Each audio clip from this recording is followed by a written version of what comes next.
All right. Welcome back to the second episode of the Heating Up podcast. I am Sean with my co-host Dan Smith. As always, Dan, how are we doing today? Doing good, Sean. Doing good. Glad to be back. Good. I'm glad that this third time appears to be working so All far. right, that's what I like to hear. Um, so we got a few topics to cover today. So yeah, we actually have more than a few, so we should probably get into this as soon as possible. I'll just read what we got going on today. Sure thing. So we'll talk about Chris Paul's upcoming free agency, the recent news of shopping specifics, Blake Griffin and Gordon Hayward, which one's more likely to end up in Boston, the Mayweather versus McGregor fight, Kevin Love potentially getting out of Cleveland, and our thoughts on that, and then the Travis Shaw versus Tyler Thornburg trade, and how the Brewers absolutely committed highway robbery on the Boston Red Sox.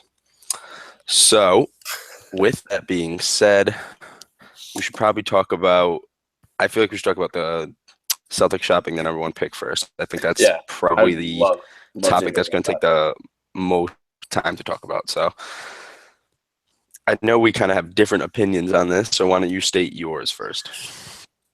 I think that the Celtics would be out of their mind to not draft Markelle Fultz. I think there's a lot of options. They could trade the first pick, get another guy, but they don't really – I mean, there's not really too many other guys that are worth trading your first pick for, especially when it's Markelle Fultz, a guy who is projected to have a ton of upside. Now, I know he's a gamble because you haven't seen him in the NBA. Saw him play at Washington. Not too great competition, but the guy can play basketball, and that's for sure.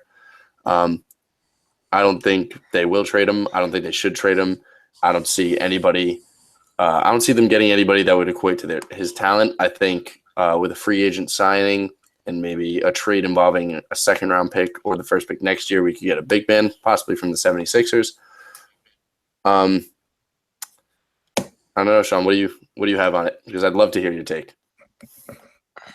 So basically, I don't think that the Celtics would even attempt to make this move if they didn't fall in love with Josh Jackson from Kansas, because he did a workout for him, I believe. If not, then recently over the last couple of days in building in Josh Jackson as a NBA prospect. And the Celtics are aware that taking Josh Jackson with that first overall pick would kind of be a reach. And rather than reach on Josh Jackson, know that he's probably going to fall to you at that 3 spot, because if you give the 76ers the first pick, they're most likely going to take Fultz. Then the second pick, if the Lakers don't take Lonzo, I still think they take De'Aaron Fox. But the one position that they don't need is a small forward, because they already have Brandon Ingram, and Magic Johnson has said that Ingram's kind of the untouchable piece on that team, and he's the only one that really isn't subject to being moved. Mm-hmm. So with that being said, you would then have your selection of the field, with the exception of Fultz and, let's say, Lonzo Ball. And that with the field, they like Josh Jackson. My only concern with that is they just took Jaylen Brown, so one of them has to play the 4 or one of them has to play the 2.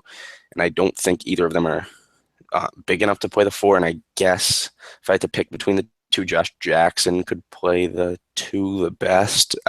But see, that's good. I agree, but they're both kind of just natural small forwards. So yeah, I just don't think it's a feasible thing for the Celtics to trade. So their number one pick. Yeah, I just don't think it's a feasible thing for the Celtics to trade their number one pick. I mean, Josh Jackson has been talking to the Celtics. They've been talking to him, showing a little bit of interest. I don't think he should be the first overall pick. I think it has to be Fultz. I don't think anybody else can be taken. So, but I do think that with the 76ers, they do need a big guy, Jahlil Okafor, a guy who can bully people in the paint. I mean, the guy's a monster. He played at Duke, did well there. I think he was on the national championship team, or am I mistaken? Even if he wasn't, he was. I'll check right now, but he was really at Duke. He was a standout. I know that for a fact. Very dominant. Well. Tyus Jones, I remember, played high school and college together, but that's off the point. Celtics need a big guy. Yes. Secret. I think if they need to trade the first pick and then something else for Jahlil Okafor, I don't think they do it unless they just trade down to the 3rd pick and take Josh Jackson with that. Because I did actually get an update on my phone saying that Markelle Fultz will work out with the 76ers on Saturday. That's a live update right there. Hot take, real hot take. I can't hear you that well. You can't hear me that well? No, You're your breaking mic up. kind of cuts a little bit. Oh, yours does too a little bit, but Oh, okay. I don't know. Anyway, I'm just going to keep going. Live update. Markel Fultz working out with the 76ers on Saturday. Hot take. They trade picks in this draft. Celtics give up And a the future draft. first pick and a future. Well, let me get there. They're going to give up a guy, maybe Marcus Smart, maybe Jay Crowder, possibly Kelly Olynyk. You never know. For the third pick in Jahlil Okafor, or a combination of the two. Jahlil Okafor will come to Boston. 76ers would take Fultz with the first pick that they got from Boston. Boston would have the third pick, which is not too much of a downgrade if they're hot on Josh Jackson.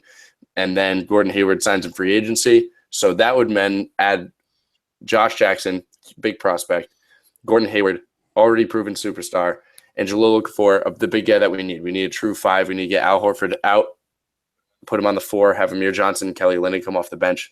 Got a 4-man big man rotation that a lot of guys can play the 4 and the 5. I just think that would then put them closer to contention with the Cavs for the playoffs, because obviously they won the 1 seed, but they're going to need them down the stretch, guys who can really take a hit, take a punch, and get right back up. And I think Jahlil Okafor is the guy for them. So there, you can see a lot of things are being considered. I just think they'll take the first pick and then take their chances with another free agent signing. But a lot of things could happen. So the only thing that I would say about that is that Josh Jackson, Gordon Hayward, and Jaylen Brown all play the same position. So that kind of puts you in a tough position to get them all touches and minutes.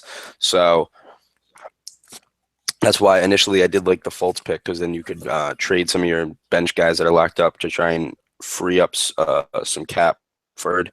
And that way you don't need to let go of a guy like Olynyk, because Olynyk and Johnson are both free agents this coming year. So have big man, bench guard, bench depth. So moving some of those pieces like Smart and Rozier then allows you to more touches for Jaylen Brown, who needs to get touches if he wants to potentially wants to reach that ceiling that they have for him. And so signing a guy like Gordon Hayward kind of holds that for a little while, because he won't start over Gordon Hayward unless he can start at the 2. But in terms of moving back in the draft, the other thing that was interesting yesterday was that they said moving back in the draft with that Sixers pick would potentially become a 3-way trade, getting Jimmy Butler involved. If Jimmy Butler would go to Boston or if he would go to Philly, because did they say? But if you have the opportunity to trade back to the 3rd pick, then you could get Josh Jackson, Jimmy Butler, Jahlil Okafor, and then still get a free agent of your choice. That's something that can put you up there in contention in the East, and not necessarily beat the Warriors, but you give them a run for the money. You can get there. Yeah. I think, I don't know, the Warriors are such a super team, dynasty type team right now that I can't really see anybody knocking them off unless something fluke happens. Right, like an injury. But, yeah, exactly. But at the same time, I see a lot of teams that are up making moves to try to sign guys, try to develop young players to try to get them really ready to contend with that team, because they got a target on their back all season. So a lot of big teams looking for moves, and that kind of brings us kind of slightly rough transition, but Chris Paul's free agency. So a lot of talk about the San Antonio Spurs, who's another team that has a tremendous amount of talent on both ends of the floor. Their bench is really deep. We saw that in the playoffs. Without Tony Parker, they got Patty Mills, worked in, had a great series with them. So yeah, the only tough thing with that, though, is San Antonio doesn't necessarily have the money to bring, having to get rid of a lot of pieces. So a couple things need to happen for San Antonio to get Chris Paul. Pau Gasol can't come back. They have to let Dwayne Dedmon and Patty Mills walk, and they'd probably have to trade a guy like Danny Green, and they also have to hope Manu Ginobili retires. Like that is the money that those like a situation that they would need to get Chris Paul to San Antonio because.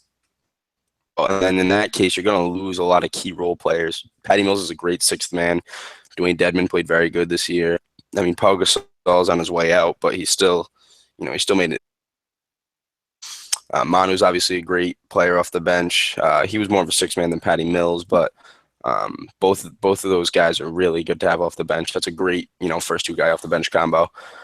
And then trading a guy like Danny Green, who is your starting two, who can play both ends of the floor, is tough just to get one guy in Chris Paul, but you're going to have to sacrifice so many. The other thing is I don't necessarily know how realistic these locations are, but Chris Paul said he was going to visit with the Nuggets and the Rockets in this off season, and I kind of just think Chris Paul wants to test the waters. I think ultimately he probably would end up back in LA, but LA won't be the same team. I don't think Blake Griffin comes back. But yeah, I just don't think Chris Paul walks this offseason. I think he stays because he is the guy that's eligible for that supermax contract just from re-signing with your own team. So I don't know what your thoughts about Chris Paul staying are, but yeah, I think it's definitely possible that he stays. I think a lot of the teams that he's kind of testing the waters on aren't really realistic, like you said. The Spurs don't have much cap space at all, and they'd have to make incredibly major moves. So they'd have to want to have like a win-first mindset rather than a progressive improvement of their franchise. And the Rockets, I don't know. You can't. I mean, you could, but you could move James to the 2 and like he was on OKC, which, by the way, I was talking about with Derek. If this ever gets popular, people don't know who Derek is, but you know who Derek is. Yeah. We were talking about how it's totally overlooked how James Harden came off the bench for the OKC Thunder. And Thabo Sefolosha started. Yeah, I just think that some people, like in that at James Harden's point in his career, he was more of the Jamal Crawford kind of mold, where he was just better suited as like a bench scorer. Before, and then it took him actually leaving Oklahoma City. Dad. Yeah, well, I mean, are you still talking? No, I'm done. Oh, okay. It kind of cut off at the end. I couldn't hear you, but I just said that it took him going to Houston to kind of reach that ceiling of potential that James Harden did have. Yeah. And I would agree, and I'd say that on the Thunder, he was also a solid piece. But even though he did come off the bench, he was the sixth man. I think it was perfect. I wouldn't have started him because with the guys like Westbrook and Kevin Durant and Serge Ibaka already on the floor who can score, you need a guy coming off the bench, and you really need that 2 guard to have. You need solid defense out of, and that's what Thabo Sefolosha brings to the table. But enough about that. The Rockets for Chris Paul. That'd be a really like fun fit because the Rockets are really good shooters. Chris Paul can set them all up, and then you can have a guy like Beverly come off the bench. Yeah, I was gonna say I don't know how where Beverly would fit into the rotation, but I like him coming off the bench. I like him as a 6 man. I'm not a particularly big fan of anybody on the Rockets. I'm not a big James Harden guy. I'm not a big Patrick Beverly guy. I don't know, but I think they've been playing good basketball. They have a lot of talent, so you got to give credit where credit's due. And I think Chris Paul would only make them better than they already were, which could put them in contention. So I think that in the next few upcoming years, we got Celtics, Spurs, Rockets, coming up, ready to knock the Warriors down. Tough task. We could throw the Cavaliers into that mix, but I think it's already self-explanatory. I just got a notification from Adrian Wojnarowski, the guy that basically is the Adam Schefter of the basketball world. He does great work, but he said that Markelle Fultz's plan workout for the Sixers is designed to pave the way towards final Celtics for the number 1 pick in next week's draft. What are you Bro. geeking at? He does great work. He's a quick personal friend of mine. That's a Stephen A. Smith take right there. This is a guy who does great work. A close personal friend. We share many a stemmed Quick plug fruit. for Woj. We share many a stemmed fruit in our side-by-side bathtubs. Yo, quick fun fact about Woj is he went to high school with T. Cruz's dad. Wow. It's a quick fun fact. Quick fun fact. Yeah. That's cool. So it's going to pave the way for, what'd you say? It's a little bit choppy. It's definitely very choppy. Towards the deal for the number 1 pick from the Celtics. It's designed so that the 76ers can get a look at him. Oh, okay. So I kind of think that deal's pretty much it feels like it's almost done. You know what? I feel like it's just kind of one of those things, kind of bait 'em. Mm-hmm. Kind of like when the wonder Lakers if they're baiting Lonzo. If they want the Lakers to trade up and get that pick. Well, they wouldn't be baiting the Lakers. I mean, yeah, but the Lakers already baited with saying that they weren't going to draft Lonzo when everybody knows, and you're falling for it, but everybody knows that was just a thing. Like, oh, kind of want to take Markelle Fultz, don't want to get bullied by LeVar Ball on taking his son. Kind of thing. But who are they fooling? Like who? The 76ers? The Celtics aren't going to mean, yeah, I guess, but I still don't think the 76ers would take Lonzo. Their GM has said that he wasn't. No, they want to trade up to get Markelle Fultz. And because they know the Celtics are going to take Markelle Fultz with the first pick if they have it. Yeah, right. I think genuinely, though, no matter what, the first pick was going to be Markelle Fultz. I think that's pretty much a lock at this. Kind of like a lock, yeah. Good for Markelle Fultz. Must be nice walking to the draft, having balls of steel, saying, "Yeah, I'm going first." Might as well get up on the stage before, not even sit down, just before Adam Silver even calls the first name. Just be right behind him, and be like, "Yeah, he's taking him." Whatever team it is, 76ers, Celtics, it's Markelle Fultz. It's all day. It's the only thing that I don't like about that though is what we were talking about the other day. How IT isn't really your go-to guy on a championship basketball team. Like you'd be like a good side piece. So next year, you're a lot of money. Drafting Markelle Fultz would kind of help, just like let Isaiah walk and you can move on to the future. Or you can sign Isaiah Thomas for his max, see what the roster's like, and then evaluate if you want to bring him back. I thought having Fultz as your point guard I thought having Fultz as your future was. I don't know, Sean. I mean, you're talking about the guy who was third in scoring overall in the league. And I guess third overall in scoring in the league, Sean. I mean, I kind of agree with you. You can't really rely on him in a championship run. The guy isn't really a takeover game type of guy. He's sort of like a streaky scorer. He would be a good side piece, but you don't give up on him for a guy who has never played in the NBA before. That's why this. But you get a full year of Markelle Fultz first. Yeah, but even so, I think Jaylen Brown and Terry Rozier are going to pan out to be pretty good, and they barely got to see the court this year. No one's making moves for him. I think it's going to take more than just that, because if Markelle Fultz is all that he lives up to be, and Isaiah Thomas has a monster year, that's going to be a tough decision to make. I do think that you could run them alongside each other. I don't think that's the worst thing. Then where are you going to put Avery Bradley? I mean, Avery Bradley's got a contract that's coming up too. You can't bring back all these people. That's true. You can't have three max players on a roster. Contract. I want to let the record show. All right, let the record show that Al Horford's contract is just about the fattest contract I've ever seen. And you've never seen Mike Conley's. Oh yeah, that's true. Mike Conley signed for like a freaking incredible deal. But no, Al Horford's contract is big. And I feel like Al Horford doesn't deserve the money that he's making. He's doing a good job. I disagree. The Al Horford's playoff run was enough to convince me that Al Horford deserves his money. He played very well in the playoffs, and he stepped up big when we needed him to. And if he's going to be there for a strong veteran postseason presence, then give me Al Horford every day of the week. Yeah, I agree. I like him on the Celtics, but I just don't think he's worth the money that we're giving him. I Yeah, think but he might have to take a pay cut to stay in town for the future. Not immediately, but for the future. if we didn't give him that money, though, we never would have got him in the first place. So it's kind of what you value. Do you value his postseason presence and ability to keep the situation under control when it's maybe it's game 3, game 4 in a series, it's a pivotal game, or do you? I mean, yeah, the money's nice to have, but you may not make the Cleveland series this year if you don't have Horford, and it may just be another year of disappointment, another what if.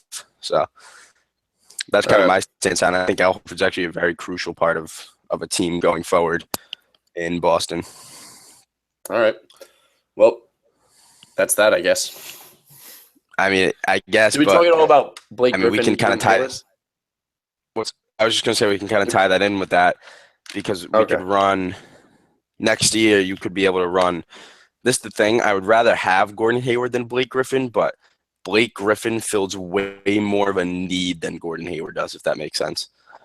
Yeah, I agree. Like, I think everyone's on the same page. Everyone would much rather have Gordon Hayward. But if you don't get Gordon Hayward, you have Jay Crowder. Like, if you don't get Gordon Hayward, it's like, all right, you get Jay Crowder. It's not the worst thing in the world, but it's definitely not the best. If you don't get Blake Griffin, you're not going to bring back Amir Johnson. Now you're looking at or Jonas Jerebko as your starting 4 next year. That's disgusting. I'd vomit if that happened. I don't know, Sean. There's a lot more free agent options out there. I mean, you got a lot of guys. For the power forwards, I'll look now, but for the power forwards, it's basically just Griffin and Millsap that are like big. Al Horford. We need a. Well, I think they like Al Horford at center though. See, I don't, but I know he's naturally a 4. Yeah. See, I think there's more big. There's more. All right. What am I trying to say? There's better 5s right now in the market than there are 4s. Or then there are. What am I saying? Sean? Dan, I have no idea. Okay. I would rather move Al Horford to the 4. Bring in a 5. I would too, but I don't think Boston's going to do that. A 7-footer. He needs to get big. He needs to get boards. He needs to be a man of men. Okay. Yeah, but he's never been big that gets boards. Blake Griffin. Yeah, go ahead. Blake Griffin's a 4 too. Yeah, I know, but Blake Griffin is a better rebounder than Al Horford is, and it's not even close. But yeah, I agree, and I also don't think he would fit in a Celtics system. I think the LA offense was kind of perfect for him, for him to thrive. He's not really a setup offense kind of guy. He's more of a transition, slam it down, make a highlight reel. He does grab. He's got a jumper. He's got a decent jumper, and he has okay handles. Sometimes he is mean and nice. You don't see that too often, but sometimes he gets mean and nice. He does get mean and nice sometimes. And and I don't know. I look at a guy like Greg Monroe coming off the Bucks. I see you love Greg Monroe. I hate Greg Monroe.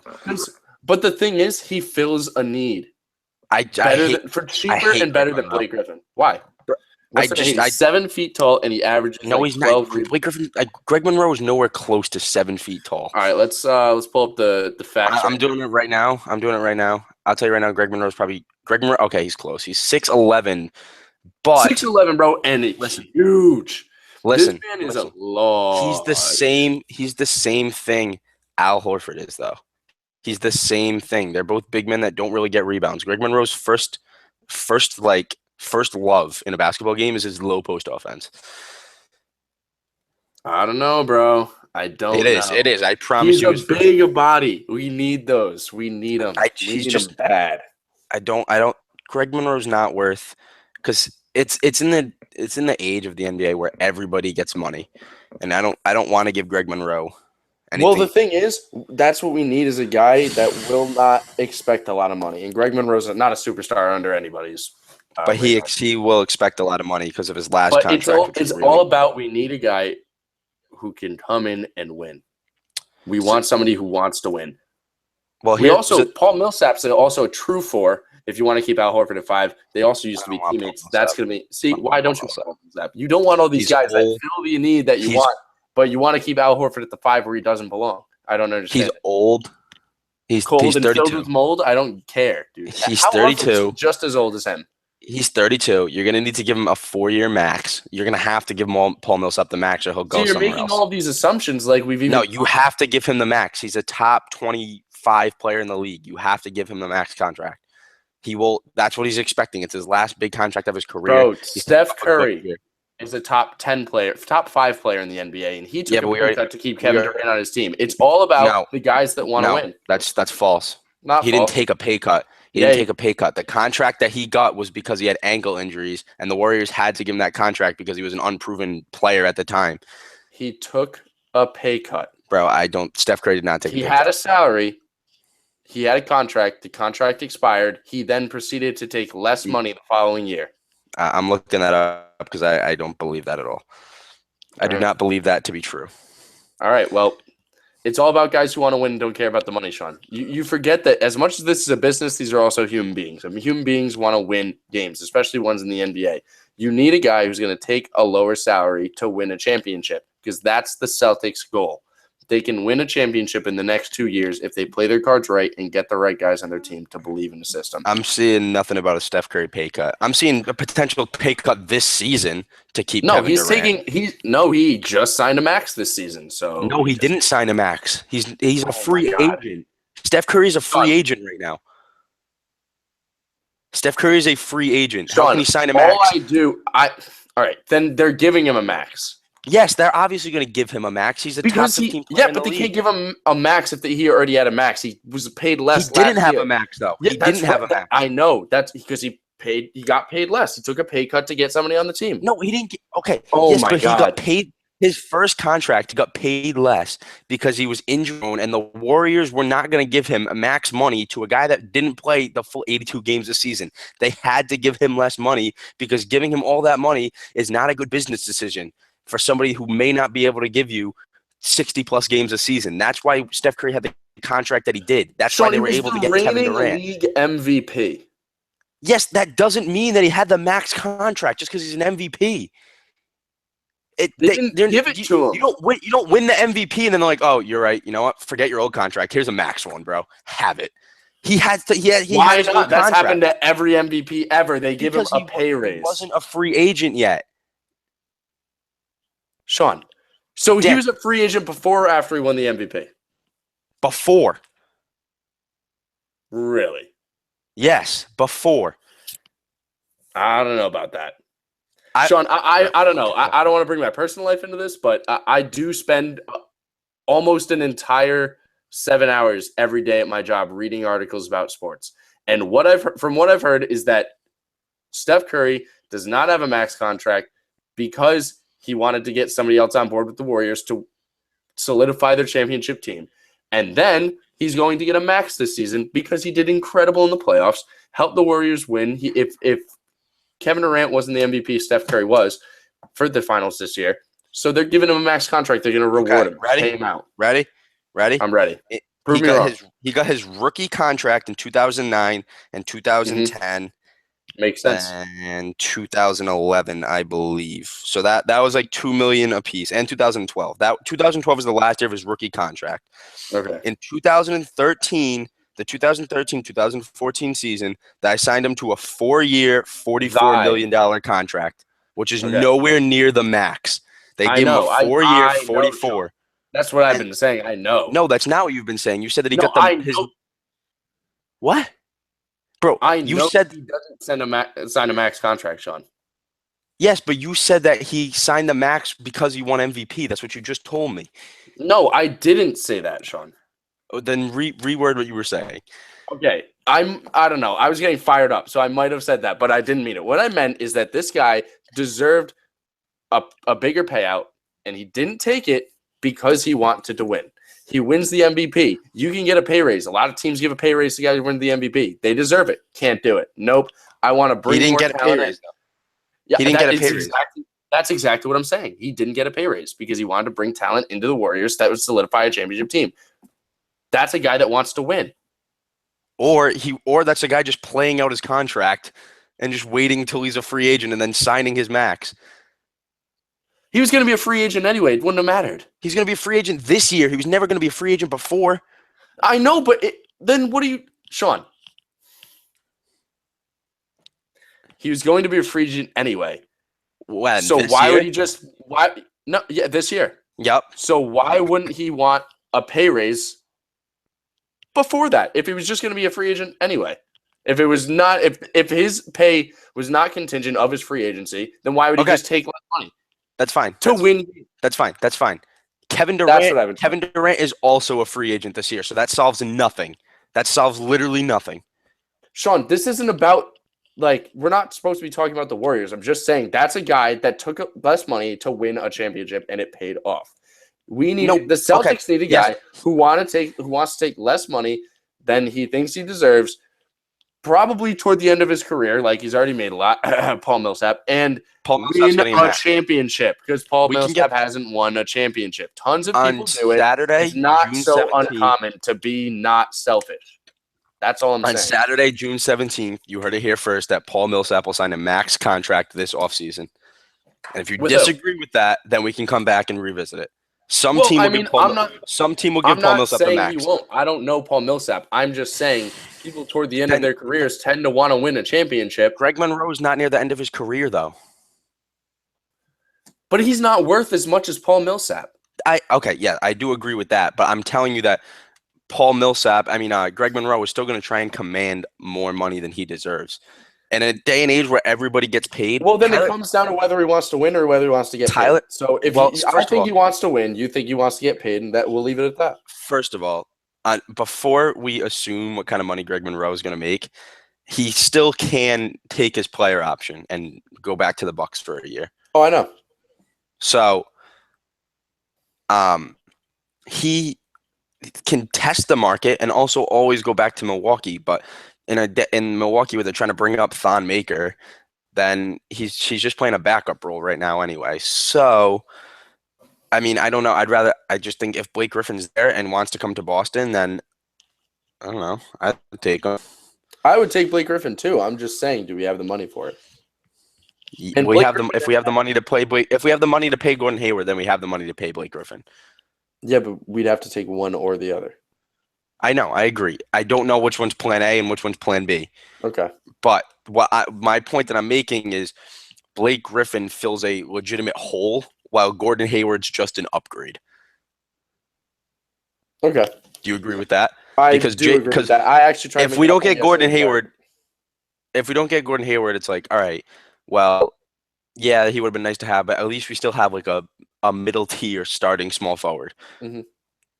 And then hopefully you get Blake Griffin to pair alongside with that. Yeah. That was the thing that I liked about Markelle Fultz is because he didn't play the same position as the guy that we just drafted last year that's supposed to be the starting small forward on the championship Boston Celtics 4 or 5 years from now. Mm-hmm. Okay. And then when you bring in a guy like Gordon Hayward, you kind of limit Jaylen Brown from getting to that point. Yeah. You limit him from growing up to getting into the starting lineup. Agree with that? No, I do agree with that, yeah. Okay. So it's all about whether they want to win now or why don't develop Jaylen Brown. I like Jaylen Brown, I gotta say.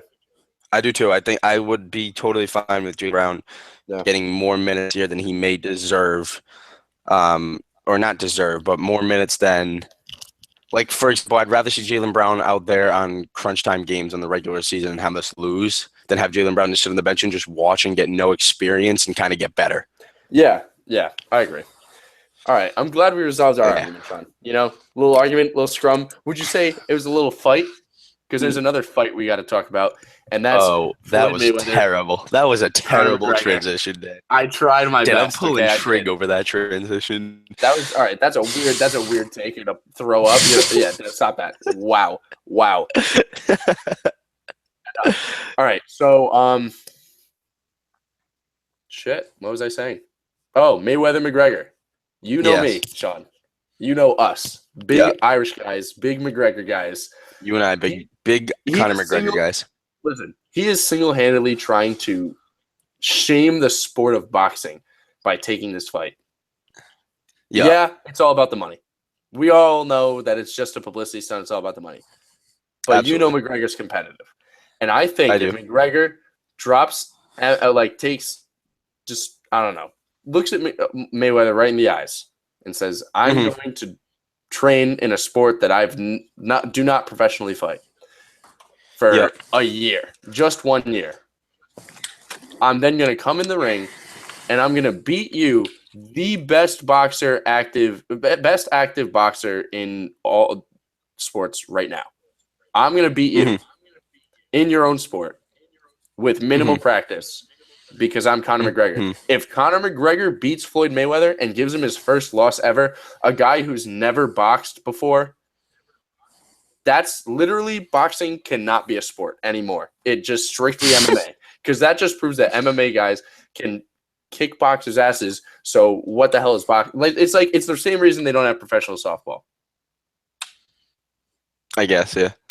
So my thoughts on the McGregor Mayweather fight are, I just think that we are kind of taking for granted how good Mayweather actually is as a boxer. Oh, nobody's he's taking 40. for granted. He's 49-0. 49-0. But Conor McGregor new to the sport. Okay, he's gonna try and be way too aggressive, probably make a mistake, and Floyd's gonna know how to capitalize on that. Being a professional boxer, probably training for the majority of his life. Also, Conor McGregor could do something so stupid and get DQ'd. I feel like that's a legitimate possibility. All right, that's also true. But I don't think anybody's underplaying the fact that Mayweather's 49 now. All right, the guy is lightning fast. He's heavy favorite. Heavy favorite in this match. Yeah. I think he's going to play defensive. I think Conor McGregor's going to try to go aggressive. I think they're going to play their fighting styles. It's all about who's going to win. I think Mayweather's going to win. I don't think he's going to knock him out. I think it's going to come down to a decision. If it comes down to a decision, McGregor's not going to win. It's not going to happen. Mayweather's too technical. He knows how to box. Do think, though. Spin zone. Whoop. Okay, Dad. Okay. Mayweather, the only big, and I mean big name he's ever fought and beaten was Manny Pacquiao, and that was by decision of his every single boxing match he's ever done has been calculated in his favor, and because that's what his team does. They only pick fights that he knows he can win. That's why he's undefeated. Not taking anything away from him. He is the best boxer in the sport right now that's active. He is heavily favored in this match, but I don't think he's ever taken a boxing match that he had any chance of losing besides Manny Pacquiao when he did. No, that's fair. Yeah. If it goes to decision, there's no way McGregor wins. You're right about that. Not a chance. And it will. Personally, I love Conor McGregor as an MMA fighter. I do not think he stands a chance in this. I don't. Okay. I really don't. But on the flip, though, I think Conor McGregor will last rounds with Mayweather. I think if Conor McGregor's tapped. But I think if Mayweather was to step into the octagon, it wouldn't even be a competition. He's going to get knocked out in 10 seconds. It would actually be less of a competition than this is. He's going to get submitted. Yeah. That would be less of a competition than this is. See, that's why I think people think McGregor has a hope, because they know he's going to go around. So the guy's tough as nails. But people forget that Mayweather's been doing this his entire life, and McGregor's brand new to this. I think the only chance that Mayweather ever loses is if he takes McGregor. He doesn't take McGregor seriously, and he sneaks in a hit. I agree. And he gets knocked out. I agree. It'd have to be a knockout. That's the only chance, is if Mayweather walks into this just wanting to just complacent dig around with McGregor, and then that is probably the only chance that I would say McGregor has in this fight. That I just don't think that he can train for boxing all he wants, the physical stuff, but there's a lot of mental and just physical knowledge that goes into boxing that I don't think McGregor will be able to match Mayweather with. And that's where I think that this fight's gonna kind of come up short. I don't know what your thoughts on that are. I mean, I'm gonna pay to watch it, but I'm gonna pay to watch it. But yeah, I don't think literally word for word. I was about to say I don't care. I'm still paying to watch it. Love my guy McGregor. McGregor stands a chance. I would say the same. Actually, I'm not even gonna sit here and try to be a. I'm not gonna sit here and try to suck Conor McGregor off. Yeah, no. I love him as an MMA fighter. I love Conor McGregor, but I'll tell you, he's not being Mayweather in the ring. I think it's gonna get hyped up. Things are gonna come up near the fight to try to get everybody in it. McGregor's well, that's what McGregor is good at. And then everyone's gonna have that in the back of their mind. Maybe he's gonna win. Maybe he's gonna win. It's gonna get more people to buy it. They're gonna make more money. and it's going to go in. It's going to go 12 rounds. Nobody's going to get hit. It's going to go to decision. Mayweather's going to win because Mayweather's not going to try to attack him because McGregor's the best attack fighter alive. And Mayweather's the best defense fighter alive. I think that if Mayweather tries that, go ahead. Yeah, Mayweather, like we've been saying before, is quick on his feet. Very, very good. You saw it in the Pacquiao fight. You saw it in the last fight he did. I don't even know who it was against, which is a testament to how bad the people that he fights are. Yeah. I think that you know what you're going to say. It's going to be exactly what you think it's going to be like. Yeah, I think that if Mayweather tries like the wrap techniques that he was doing with Pacquiao, where you just kind of, like when he's like kind of shoved in a corner, just wrap him, and then they have to like go in their separate corners. McGregor's gonna want to keep attacking in that instance, which is just like his natural instinct. Oh yeah. And then that, I mean, you there's a time and place for that, but that's not the time and place for it, and that's where McGregor could find himself in some trouble. Oh yeah, yeah. McGregor's in terms of the rules anyway, in terms of the rules, not in terms of like physical. Yeah. Like physical strength. Yeah, and I think Mayweather. I think McGregor's got all the fuel here when it comes to stuff like for leading up to fight promotion because McGregor, great trash talker, also has a lot to work with Mayweather. He's old. He can't read. Like there's just a bunch of things that he could make fun of him for. McGregor will find every one of them and poke his buttons. So I think the pre-fight get in your head. I think will be better than a real fight. Real estate. I think that's gonna be what to watch for. So follow him on Twitter at Conor McGregor and at Floyd Mayweather. Probably not their handles, but you're gonna want to see some beef. It's always fun. So now we'll switch gears because we got two trade possibilities to talk about that we just wanted to bring. We'll start with the Kevin Love one because we brought that up in the last episode, but I've read some like articles and stuff, and I think that theory is actually kind of picking up some traction that Kevin Love could be dealt. And I just think it's simply because of how big his contract is, and the Cavaliers need to bring in new talent. They saw that this talent isn't going to beat this Warriors team, so they need to try something else. You can try and trade Tristan Thompson, but nobody really wants that. I'll look up Tristan Thompson's contract to get the numbers, but I believe it's like 11, 12 million a year. Yeah, it's 85 million, 5 years guaranteed. And then it's like it's a lot, and you don't want to pay that much for a guy that really just brings rebounding to the table. Because chances are to get Kevin Love, you probably have to bring back a like legitimate star that the Cavaliers want to try out. So there's not that many teams that can offer that. I don't think the Cavaliers want picks. That's my thing though. I don't think they really want picks. I think they're in a now mode. They don't have time to. I don't think they want to develop a prospect. I think Kevin Love is just what they need. I don't think he should do anything with him. I think Tristan Thompson should get out the door. But he won't. Like they don't have anywhere. They don't have anywhere to send him. Yeah, but yeah, he's just worth too much for him to go anywhere. He's kind of underperformed, and that's put the Cavs in a bad spot for free agency. But I think Love needs to stay in Cleveland. He took over in Minnesota when he was there, and I think he fits really well as the role guy, the third role guy in the big three in Cleveland. He fits well in Cleveland, but they will never beat the Warriors. You're building a big three for the inevitable. You're not building a big three to try and gain anything. Yeah, but they did beat the Warriors with pretty much the same team. But the Warriors then added Kevin Durant. But then the Warriors then added the second best. The team was even. The finals 2 years ago was even. Yeah. That was an evenly matched finals. And then the Warriors said, hey, we're going to go get the second best player in the league. So it's no longer even. Because your top four on paper are LeBron, Kyrie, Love, and JR. When the Warriors can consistently pump out Thompson, Draymond, Curry, and Durant. So that another guy actually makes sneaky a lot of money in Cleveland is J.R. Smith. So I wouldn't be surprised if he left too. Well, what's Amon Shumpert's contract? And it's not as big as J.R.'s. J.R.'s is making like a little less than Thompson actually. Yeah. And Channing Frye actually makes like $9 million too. All right, low key, Channing Frye won a 3-point contest. Kyle Korver used to have the record for most consecutive games with a 3-pointer made until Curry beat him.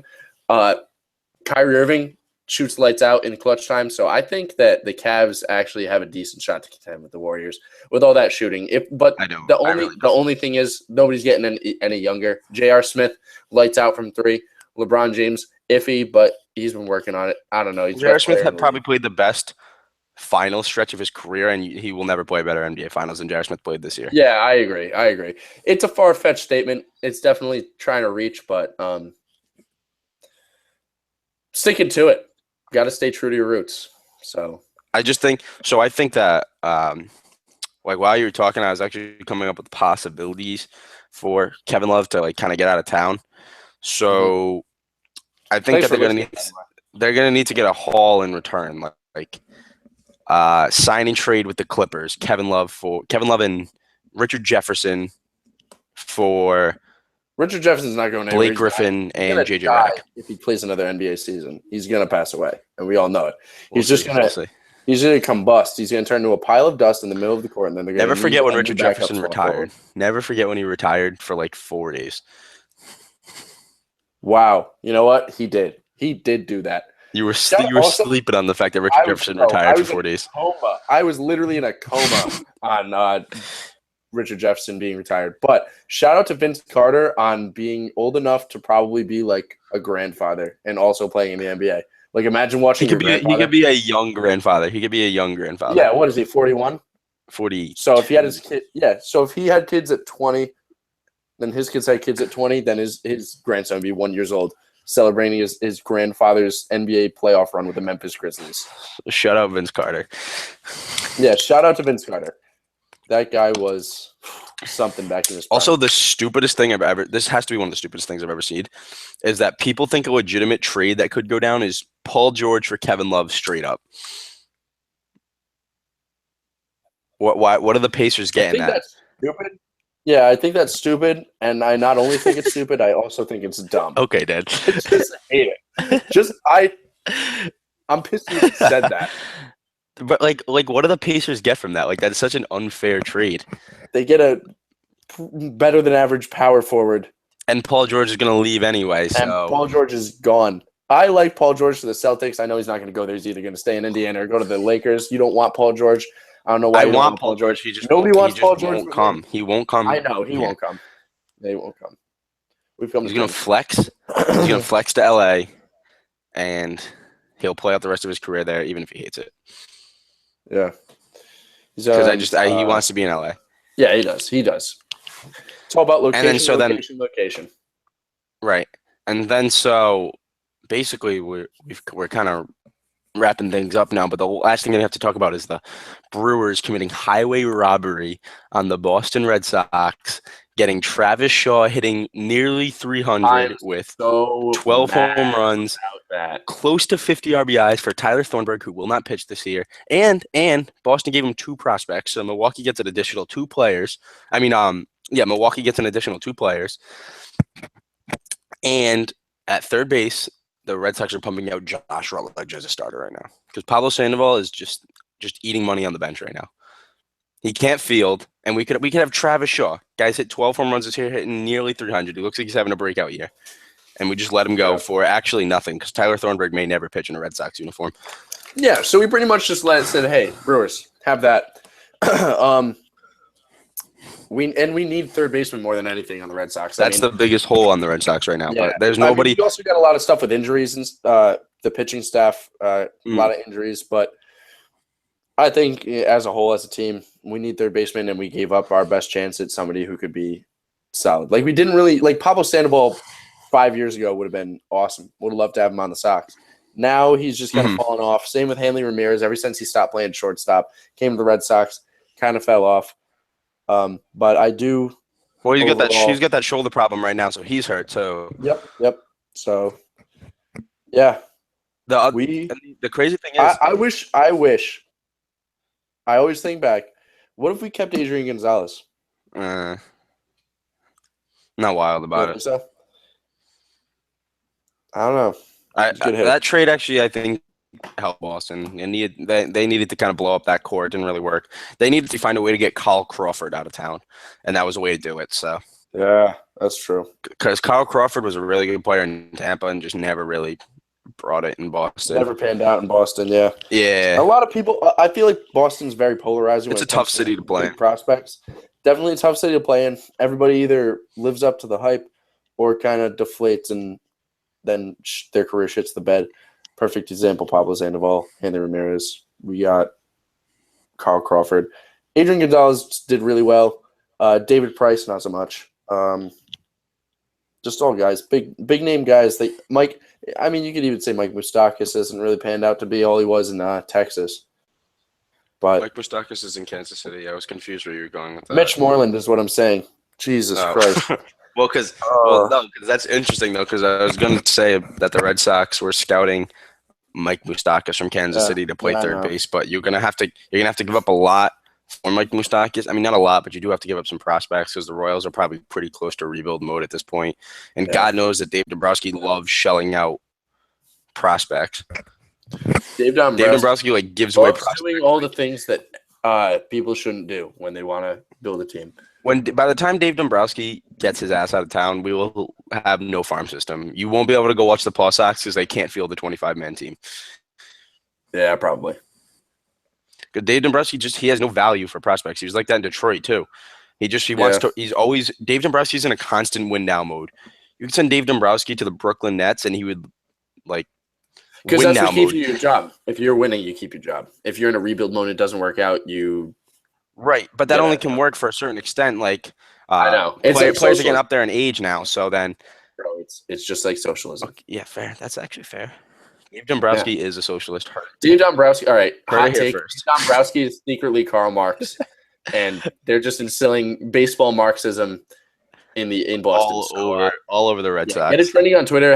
# Stop Dave Dombrowski from spreading Marxism in Boston. That's a long hashtag. Might take up a whole tweet, but I think it's well worth it.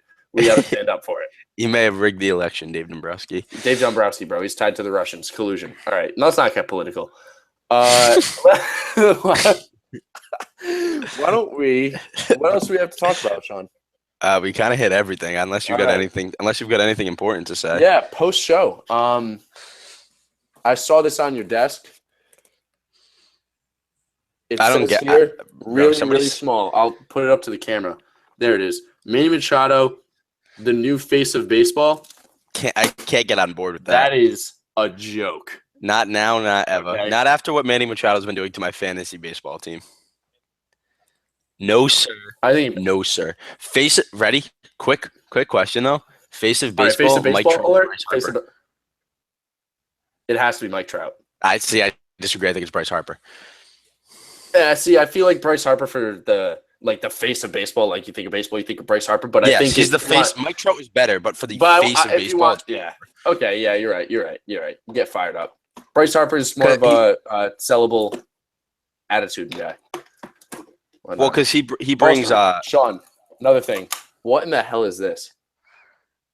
Bro, you just kind of Rainforest Cafe. You're just kind of just right in the sides.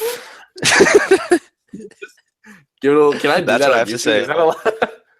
That's what I have to say about things on my desk. All right, yeah.